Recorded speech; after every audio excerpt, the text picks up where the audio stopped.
your site. As most of you know, we rebranded, and I still have to be very careful when I get to the old name.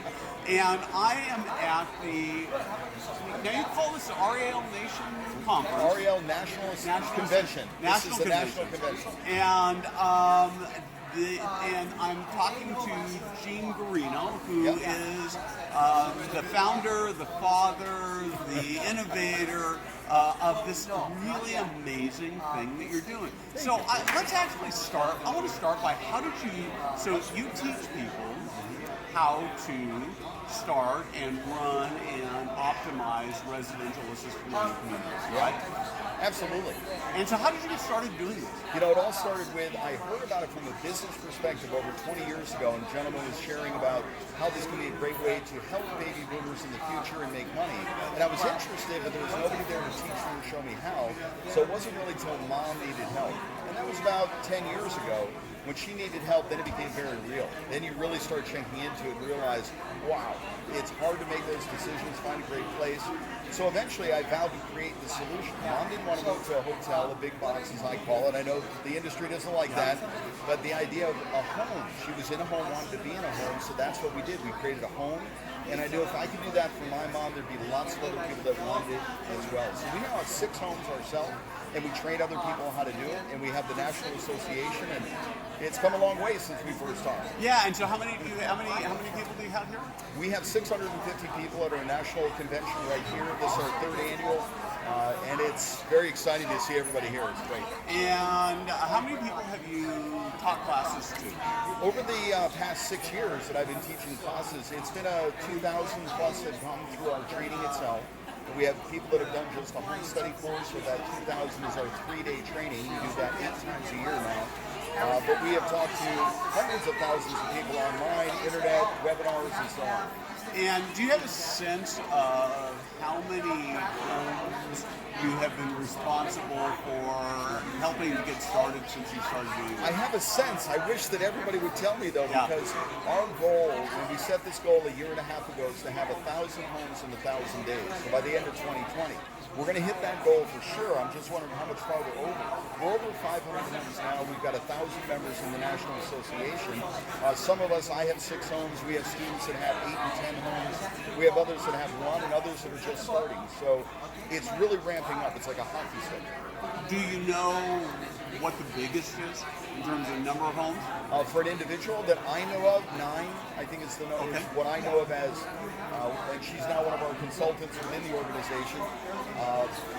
But we have people, I can see people around here that have their vision is to do 100 of these homes and then eventually package it and move it on.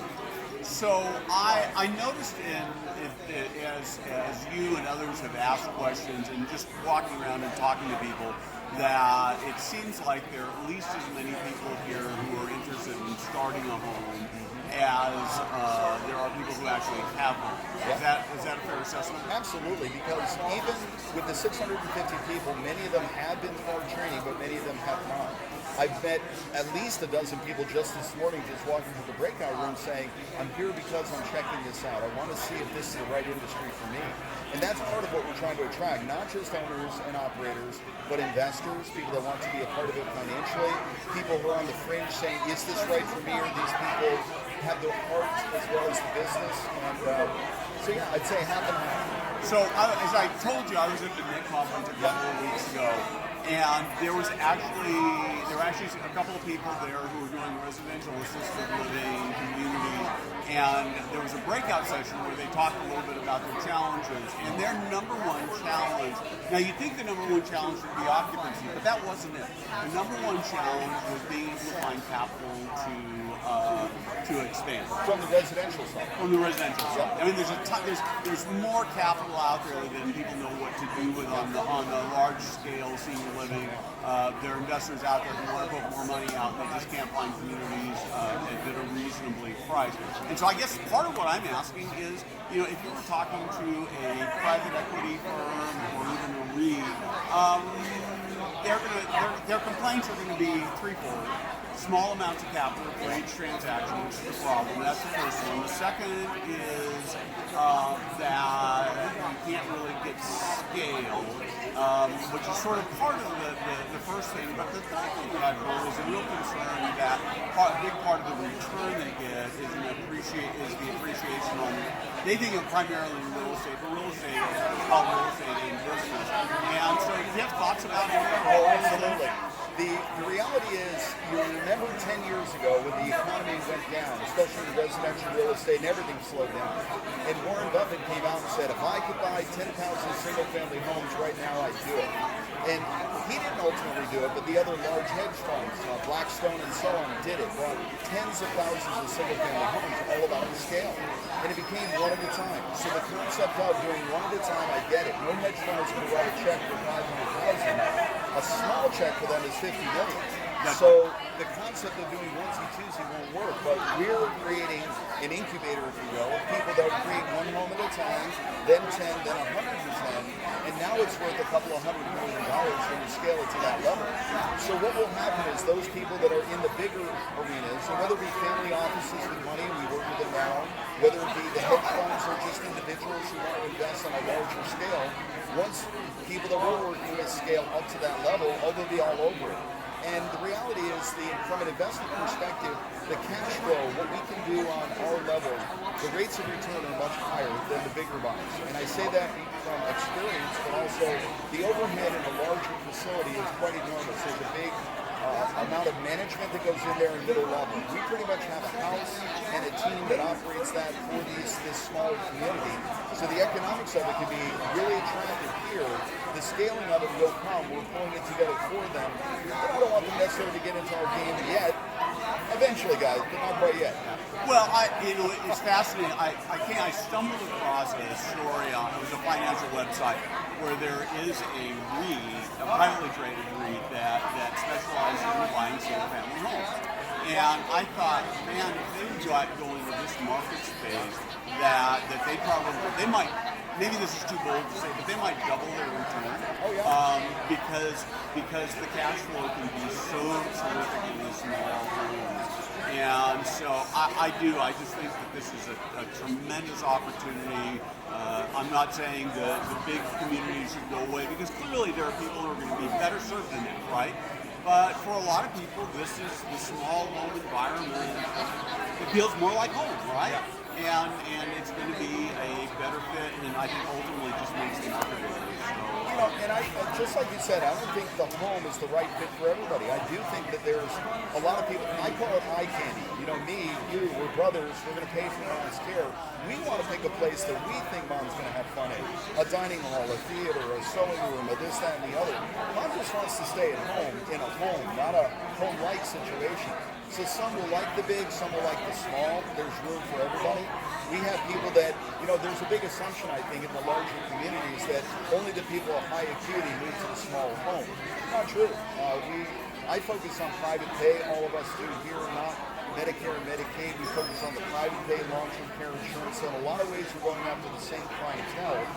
But I don't see it as a game-changing competition. There's so much need and so much supply and demand, this imbalance right now.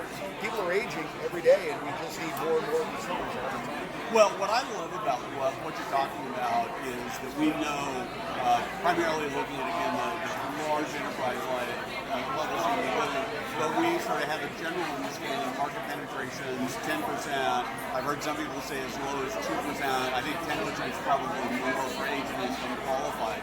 And so it feels like to me primarily what's happening with the residential homes is that it's actually expanding that marketplace. It's taking people who otherwise would just stay at home, be lonely, and give them a place where they're better served. It's a great point, because being lonely is a key point. Nobody wants to live in. The kids moved out, they're all alone, their friends, their relatives have passed away, now they're home alone. That's a sad situation. So bringing them into community of peers their own age, think Golden Girls in that home, but times 2 or 3 to 10 people in the home with caregivers full time, these homes can be so much fun. When you go into these homes, there's so many innovative ideas here at this convention. That's one of the other things.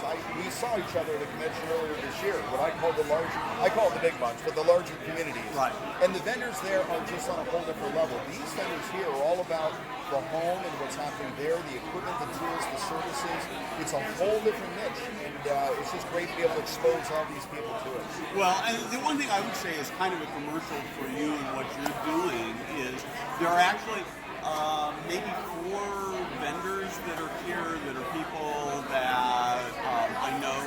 I don't think I've got any of my sponsors here, which is interesting because the conference I was at last week, the Smash conference, I'd say probably half of the sponsors there were my sponsors. Right. But I just think I can think of my own sponsors, and I think there are a bunch of them who probably ought to be here. They should. That would be a really interesting marketplace for them to expand into.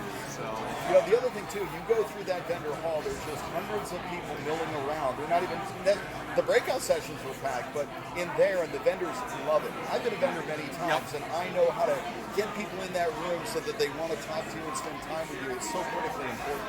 well, the thing I would offer you is, as I was saying, I never have a table, but as part of what we're doing here, you gave me a spot in the vendor area.